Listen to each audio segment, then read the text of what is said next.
Sobre la mesa que me representa una superficie plana, he depositado los bloques lógicos.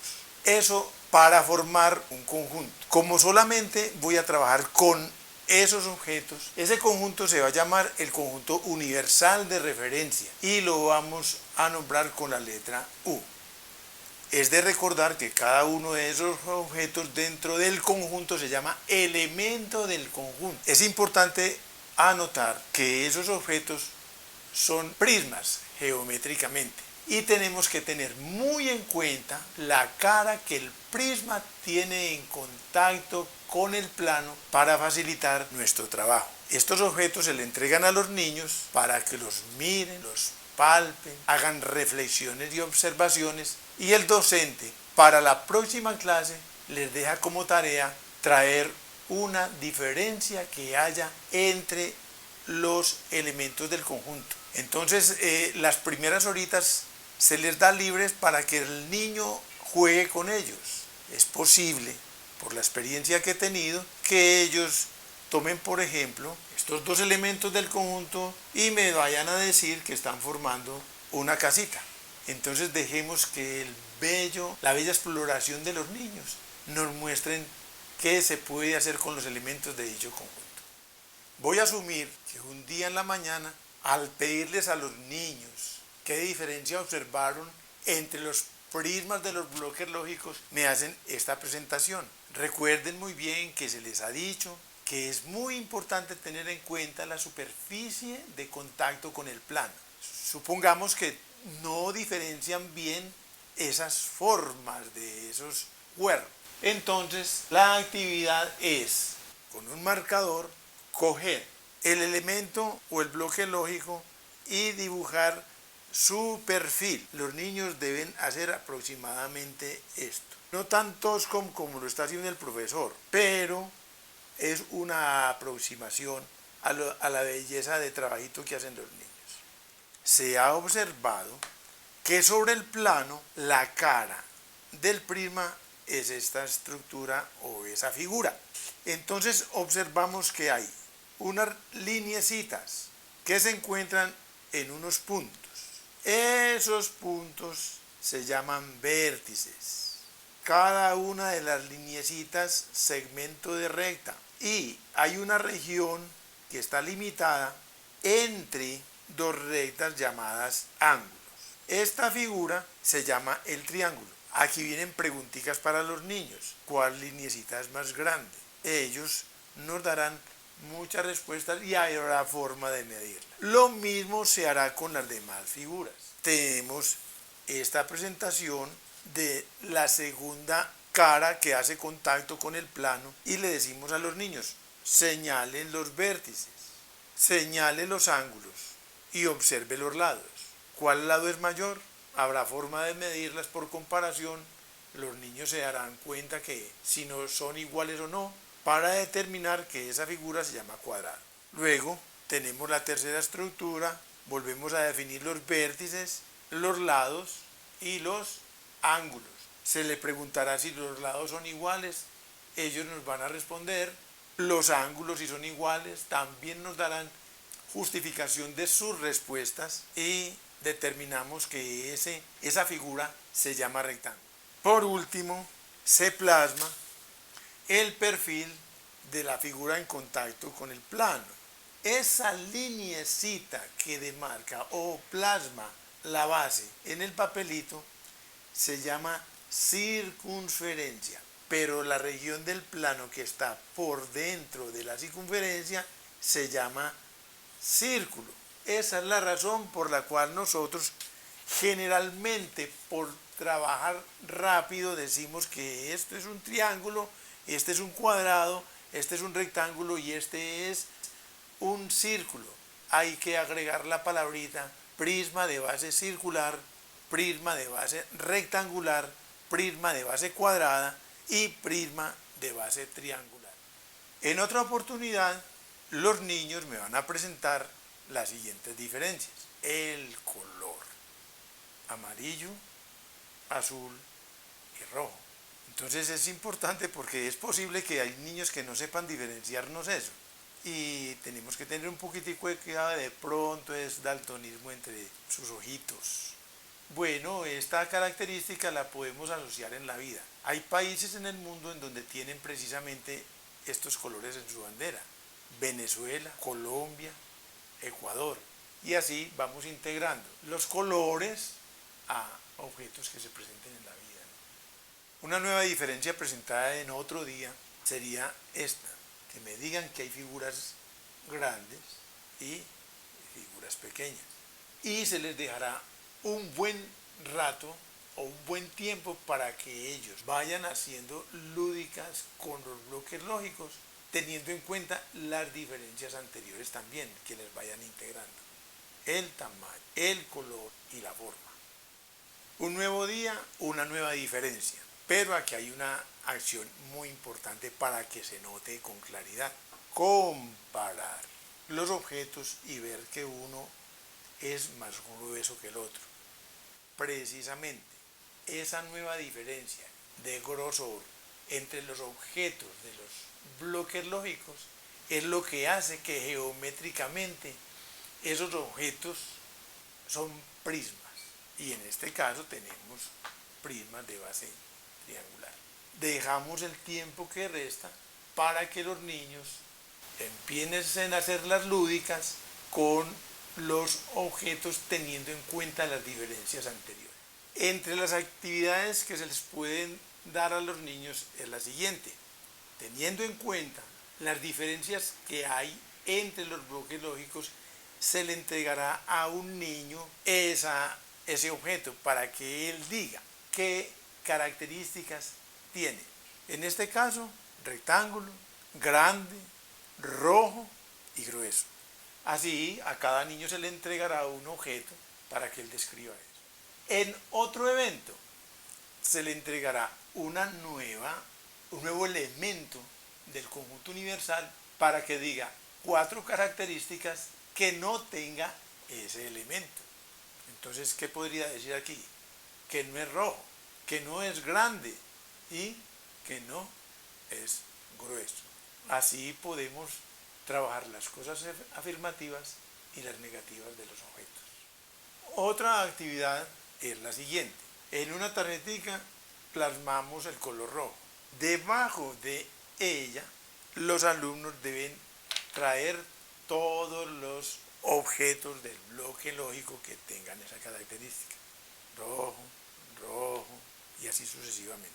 Bueno, aquí tengo una nueva tarjetica que me representa el grande y el pequeño.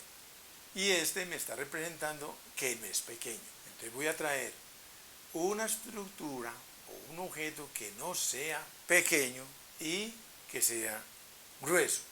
El niño obviamente va a ir a los objetos y traerá este objeto y vemos que este objeto no es pequeño y que este objeto es grueso.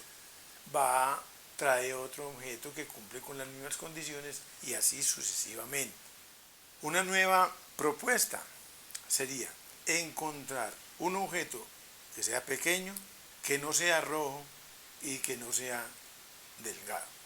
Los alumnos traerán este objeto que es pequeño, no es rojo y no es delgado, o sea que sí es grueso. Y así van yendo a los objetos y van trayendo todos aquellos objetos que cumplan con esa condición. Y aquí hay una tareita adicional para el docente, que él nos va a colocar las 4 características para que el alumno traiga aquel objeto que cumpla las 4 características. Una nueva actividad muy interesante, esto se llama dominó con una diferencia en la característica. Ejemplo, colocamos el círculo rojo, grande, grueso, grueso, y debemos colocar enseguida un objeto que tenga una característica diferente al inicialmente colocado. Colocamos un círculo grueso, grande, amarillo. Ahí hubo un cambio en la característica, el color. Colocamos un rectángulo rojo, grueso y grande. ¿Cuál fue la característica? Cambiamos de forma. Hemos colocado al lado izquierdo un círculo grande, rojo, pero no es grueso. Entonces hemos cambiado de grosor. Por último, en la parte inferior colocamos un círculo rojo, grueso, pero es pequeño. Entonces hemos observado que estamos jugando es dominó en cruz. Los niños pueden ir por otros objetos para colocar al lado a alguien que tenga una diferencia. Ejemplo acá. Allá cambiamos el color. Y así sucesivamente hasta colocar todos los objetos de los bloques lógicos. También se puede jugar en una sola dirección.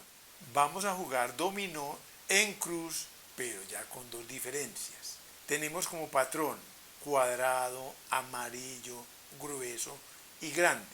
En la parte superior colocamos un cuadrado, pero es azul y no es grueso, pero es grande. Ahí están las dos características, grande y cuadrado. Izquierdo es el cuadrado y es grueso, pero falta el color y el tamaño. En la parte inferior, ¿qué se cambió ahí? La forma. ¿Qué más se cambió? Es grande, es grueso, pero no era amarillo. Y al lado derecho varía el color y varía la forma. Es grueso y es grande. Y así podemos continuar hasta colocar los objetos de los bloques lógicos. También podemos jugar dominó con 3 características diferentes y con 4 características diferentes. Obviamente que ese trabajo no es para los niños, pero uno va buscando las edades mentales que sean capaces de resolver dichos acertijos.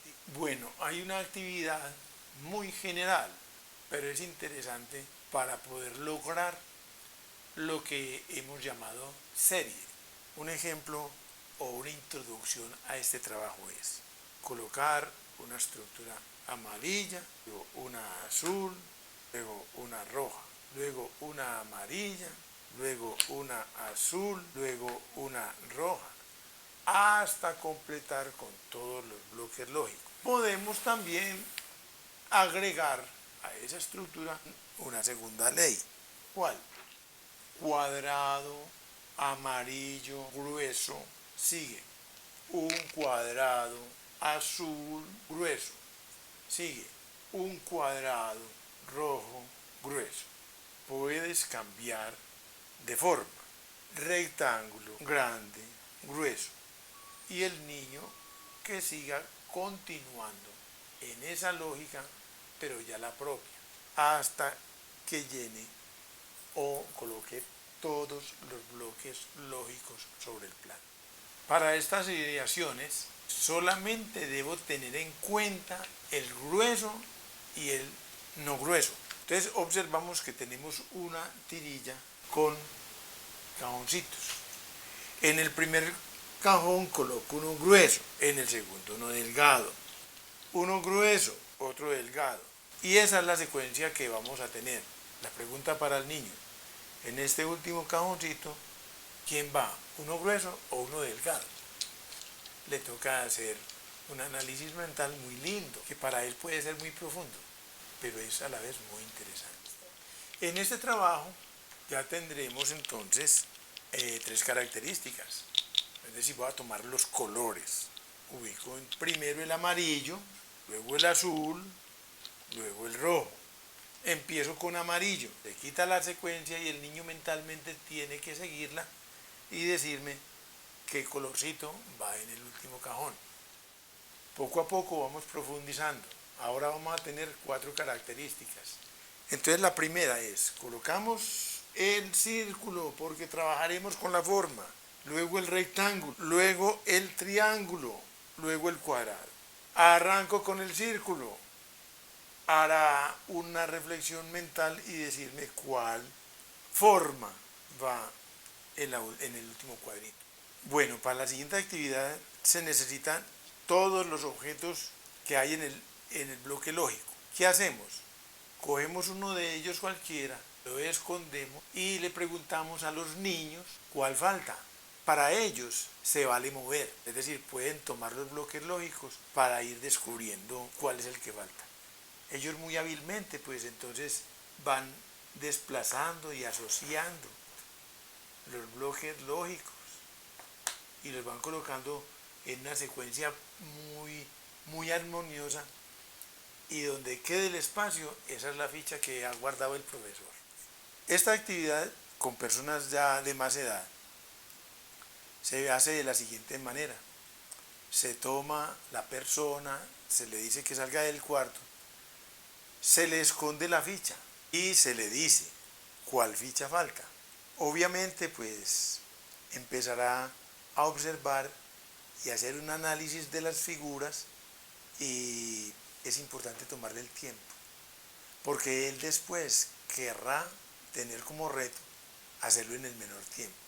Hay cosas muy curiosas, porque habían alumnos, o muchos alumnos, lo hacían en un tiempo más corto que el mío. Al comienzo sí me dio como penita, pero después me reía yo, soy yo, más lento que un estudiante. Y eso es bonito y eso hay que disfrutarlo. Y la verdad en la vida es que los estudiantes son maestros de nosotros. Si no es por ellos uno no se pule, si no es por ellos uno no crece. Y el mayor legado que me deja a mí un estudiante es que a través del tiempo me supere. Eso es lo más maravilloso que hay. Muchísimas gracias.